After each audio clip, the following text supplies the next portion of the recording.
Well, hey there. It's been a few weeks since I've done one of these because we had the mentor training over part 2 and it covered a lot of what we did in week 8. So I'm going to try to get back on schedule with these little previews of our mentor sessions. This one is actually going to cover the second half of week 8. Maybe you've already done it, but if you haven't, just want to say a couple things about what to plan for, what to keep in mind.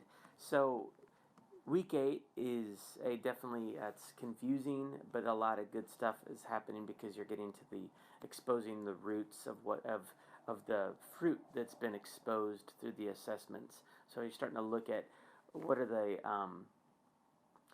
idols, what's the spiritual adultery that's going on, where's the pride showing up, and that was covered in the first part of week 8. There's supposed to be a break for a week, and then this week we're doing part 2 of week 8. That's not confusing enough. But there is a sheet that has kind of a step-by-step thing to do of what to do for week 8B, or part 2 of week 8. And the first thing it says is to review your action plan. You should have handed out the creating an action plan worksheet to your mentee, and you were supposed to do one of them as well. So if you haven't done that yet, you need to do one. And I would say start by sharing your action plans. You're going to get vulnerable first, and your mentee has been vulnerable quite a bit, and so you're going to model. You're not the only that they're not the only ones who is exposing things and working through things. And so I would start by sharing your action plan, and then when you review theirs, hopefully they've done it. If they haven't, or if they've done it, it can happen where what they start with on number 1, it says pick something from the gospel pursuits that you want to focus on. And there can be 2 mistakes that are made in just answering number 1. And it's sometimes you want to have them pick something that's kind of at the right altitude. What I mean is, if they pick something that's too high of an altitude, I mean it's so broad that they will never get around to applying it. If their answer to number 1 on their action plan is my marriage or my job, it just isn't specific enough. It's at a high altitude, and it just doesn't really mean anything. So they're going through and answering questions about their job. That's my marriage struggles is getting closer, but you want to bring it down to a level, but not too low, so low that it's zoomed in at such a specific level that it will rarely come up. I wrote down a couple examples here. Arguing with the coach of my son's soccer team. Okay, if that happens on a regular basis, maybe, but chances are that's a one-time occurrence, or maybe it's happened twice. My temptation to cut in line at the DMV.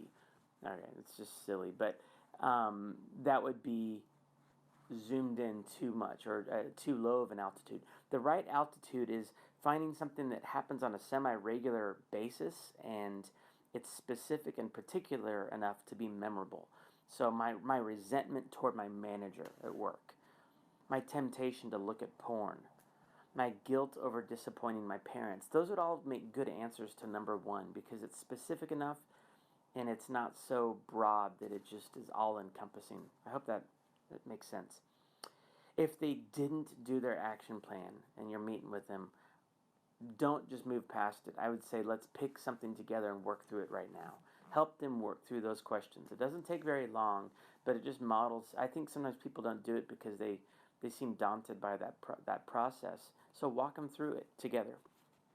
Then you're going to review redemptive views, and that's on pages 76 through 81 in your mentor guide. And they were supposed to receive a copy of that on October 24th in their large group.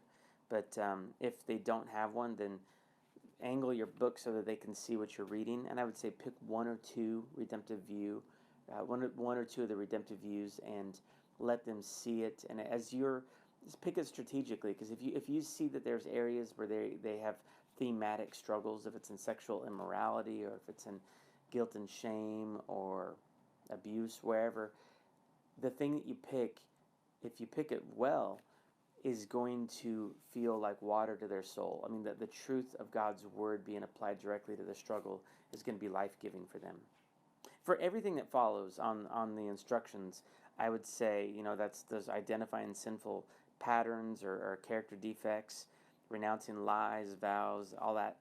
Just focus on one or two. It would take all day. It's overwhelming to try to cover all of it. You wouldn't have time to do it. And if time allows, close your time by reviewing some of the going deeper questions on page 87. And I would say, let's see if their answers to some of the questions, see if their answers square with what you've been hearing as they've disclosed in their assessments or the notes that you've been taking, your observations. And hopefully you're getting a consistent picture of what's going on at a heart level, at a root level. And doing this process is going to make weeks 9, 10, 11, 12 much sweeter. So thank you. Hope this was helpful.